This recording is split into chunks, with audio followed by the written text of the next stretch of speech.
Warning: this video contains a revolutionary scientific invention that has never been seen before called an opinion. You have been warned.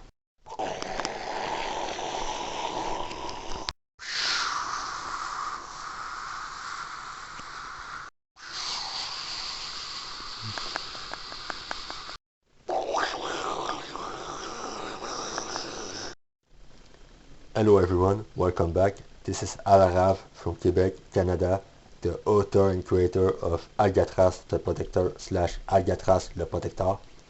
And for today's video, I'll be talking about how important art is in comic books in general.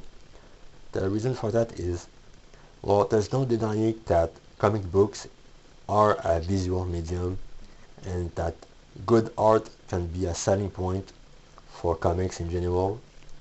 It is not necessarily a requirement, simply because, well, some of the greatest comics ever made don't necessarily have good art. Some of the worst stories ever made do have good art. So I think it will be interesting to make a little comparison. So here's a look at two of the greatest comics ever made. On one hand, there's Mouse from Art Spiegelman, and on the other hand, there is Persepolis from Marjane Satrapi. What do they have in common? If you look inside at the art itself, it's nothing to really write home about. The figures themselves, they're small, they're cartoony. They do look weird as well, very simple, but the stories themselves and the way they are told is what makes these comics masterpieces and really elevated comics as an art form in the eyes of many people, especially in the West. On the other side, there are some American comics that have truly great art going for them, but the stories are just plain terrible. Case in point, this abomination right here, as part of the One More Day storyline. It is not only the worst Spider-Man comics ever made, and the worst comics ever published in the history of Marvel Comics, as well as the worst of the superhero genre and the entire sequential art medium as a whole. Simply because these kind of stories like these have created an environment in which any form of long-lasting growth and character development can be thrown out the window the moment the next writer comes along and just reset whatever the previous one did, punishing both the readers as well as the very creators themselves.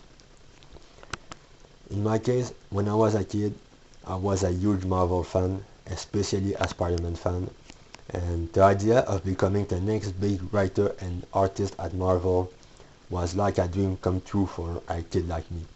However, after this thing came and went, it honestly makes me glad that I choose to jump ship and start focusing on creating my own IPs rather than playing with the old one like these, just so that they can be compromised later on by the big publishers and companies.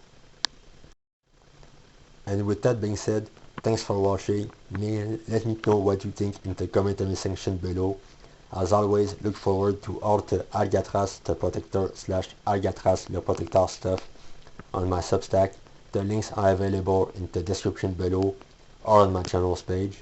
As always, the first issue is available for free in both English and French, as well as its block comics companion that is updated on a daily basis with brand new story content.